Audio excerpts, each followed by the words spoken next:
Assalamualaikum. Kali ini kita akan belajar tentang saling menasihati dalam Islam. Nah, nanti kita akan membahas tentang khutbah, tabligh, dan dakwah. Ada yang sudah tahu tentang ketiganya? Kita ke pengertian khutbah ya. Khutbah berasal dari kata khotoba yakhtubu khutbatan, yang bermakna memberi nasihat dalam kegiatan ibadah, sholat, seperti sholat Jumat, Idul Fitri, Idul Adha, istisqa, kusuf, dan wukuf, serta nikah. Sedangkan menurut istilah, khutbah berarti kegiatan ceramah kepada sejumlah orang Islam dengan syarat dan rukun tertentu yang berkaitan langsung dengan keabsahan atau kesunahan ibadah.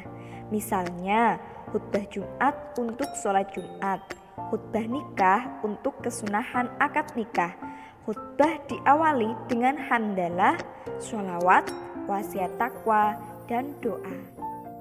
Yang kedua, ada tentang pengertian tabligh. Tabligh sendiri berasal dari kata balagha yuballighu tablighon, yang berarti menyampaikan, memberitahukan dengan lisan. Menurut istilah, tabligh adalah kegiatan menyampaikan pesan Allah Subhanahu wa Ta'ala secara lisan kepada satu orang Islam atau lebih untuk diketahui dan diamalkan isinya. Misalnya, Rasulullah Shallallahu Alaihi Wasallam memerintahkan kepada sahabat yang datang di majelisnya untuk menyampaikan suatu ayat kepada sahabat yang tidak hadir. Dalam pelaksanaan tabligh, seorang mubaligh biasanya menyampaikan tablighnya dengan gaya dan retorika yang menarik. Ada pula istilah tabligh akbar, yaitu kegiatan menyampaikan pesan dalam jumlah pendengar yang cukup banyak.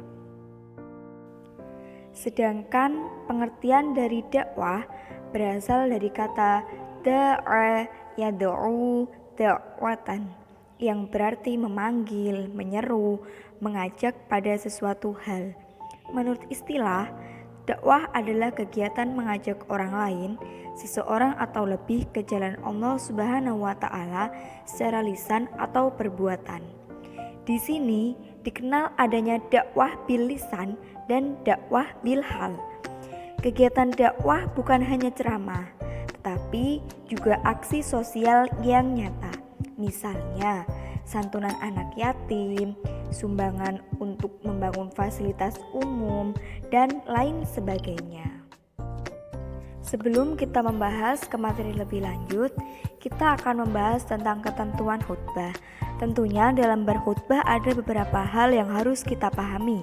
Yang pertama ada syarat khotib, kedua syarat dua khutbah, ketiga rukun khutbah, dan sunnah khutbah. Untuk menjadi seorang khotib, kita harus memenuhi 4 syarat. Yang pertama Islam, yang kedua baligh, yang ketiga berakal sehat, dan terakhir menguasai ilmu agama. Adapun syarat dua khutbah ada 4. Yang pertama yaitu khutbah dilaksanakan sesudah masuk waktu zuhur. Yang kedua, khotib duduk di antara dua khutbah. Yang ketiga, khutbah diucapkan dengan suara yang keras dan jelas. Yang terakhir yaitu tartib. Ya, ada rukun khutbah. Ada beberapa rukun khutbah yang harus kita ketahui. Yang pertama yaitu membaca hamdalah. Yang kedua membaca sholawat. Yang ketiga berwasiat taqwa. Yang keempat membaca ayat Al-Quran pada salah satu khutbah. Yang terakhir yaitu berdoa pada khutbah yang kedua. Tadi kita sudah mempelajari tentang ketentuan yang ada pada khutbah. Kali ini kita akan membahas tentang ketentuan tabligh. Apa saja sih ketentuan pada tabligh itu? Ada 2 ya. Yang pertama yaitu syarat mubaligh dan etika dalam menyampaikan tabligh. Lalu apa saja syarat yang harus kita penuhi ketika kita akan menjadi seorang mubaligh? Yang pertama Islam, yang kedua baligh, yang ketiga berakal, dan yang terakhir mendalami ajaran Islam. Dalam dalam berdakwah sendiri atau menyampaikan ceramah, ada beberapa etika yang harus para mubaligh ketahui. Yang pertama yaitu bersikap lemah lembut, tidak kasar, dan tidak merusak. Yang kedua, menggunakan musyawarah yang mudah dimengerti.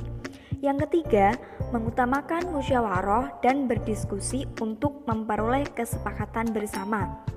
Yang keempat, materi dakwah yang disampaikan harus mempunyai dasar hukum yang kuat dan jelas sumbernya. Yang kelima, menyampaikan dengan ikhlas dan sabar, sesuai dengan kondisi, psikologi, dan sosiologi para pendengarnya atau penerimanya. Karena setiap kali kita berdakwah atau terjun ke masyarakat, tentunya kita akan menghadapi banyaknya masyarakat yang mempunyai kondisi psikologi, sosiologi, dan banyak lagi hal-hal yang tentu saja berbeda. Jadi kita harus tahu cara menyikapinya. Yang terakhir yaitu tidak menghasut orang lain untuk bermusuhan, merusak, berselisih, dan mencari-cari kesalahan orang lain.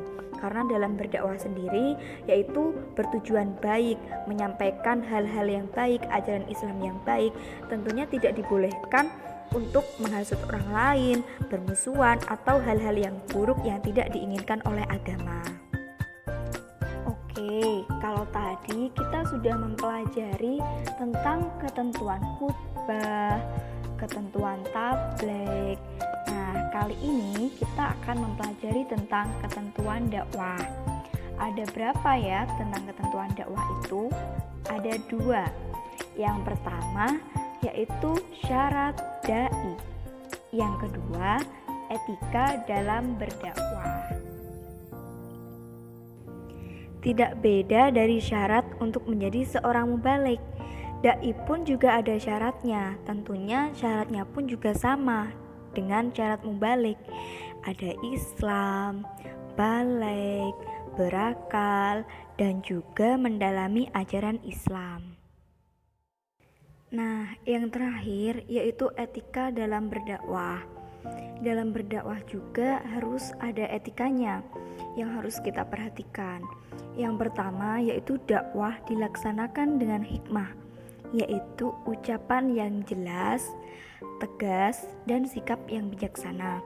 Yang kedua, dakwah dilakukan dengan mau'izatul hasanah atau nasihat yang baik, yaitu cara persuasif atau tanpa kekerasan, dan juga edukatif, memberikan pengajaran. Yang ketiga, dakwah dilaksanakan dengan memberi contoh yang baik atau juga disebut sebagai uswatun hasanah. Yang terakhir yaitu dakwah dilakukan dengan mujahadah, yaitu diskusi atau tukar pikiran yang berjalan secara dinamis dan santun, serta menghargai pendapat orang lain.